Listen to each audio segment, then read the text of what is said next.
ఇప్పుడు చెప్పండి, హిందూ ధర్మంలో బ్రాహ్మణులకు దానం ఇవ్వడం తప్ప? కానీ ఇవాళ బ్రాహ్మణులు అలా లేరు కాబట్టి ఇవాళ ఇవ్వక్కల్లా, అనుమానం వేళ. ఇవాళ బ్రాహ్మణులు కాదు, నాకేం మొహమాటం లేదు. ఇవాళ బ్రాహ్మణ సంఘాలు ఉన్నాయి కానీ బ్రాహ్మణులు లేరు.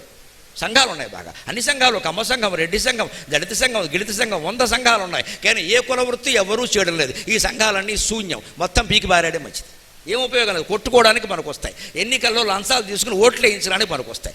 ఏమీ కుల సంఘాల వల్ల అనాకాశ ఉపయోగం లేదు. ఎంత కొట్లాట 2 ఏళ్లుగా రాష్ట్రంలో కోట్లు కార్పొరేషన్లు కేటాయించాక జరుగుతుందో మీరు చూశారు, మేము చెప్పక్కల్లా. ఈ కోట్లు కేటాయించకపోతే ఆ గొడవ వచ్చేది కాదు. అసలు అంతకుముందు సుఖంగా ఉన్నాం. కోట్లు కేటాయించాక గొడవలు వస్తున్నాయి. కోట్ల కోసం కొత్త సంఘాలు పుడుతున్నాయి. కులానికి సంఘం ఉండడమే తప్పు అసలు. మళ్ళీ దానికి కోట్ల, ఎందుకంటే ఓట్లు వాళ్ళకి కావాల్సింది ఓట్లు, మనకి ఇన్ని కోట్లు, చివరికి పాటలు అయ్యే మొత్తం అంతా. బ్రాహ్మణులకు ఎందుకు ఇమ్మన్నారంటే ఉద్యోగం చేయకూడదండి, వ్యాపారం చేయకూడదండి,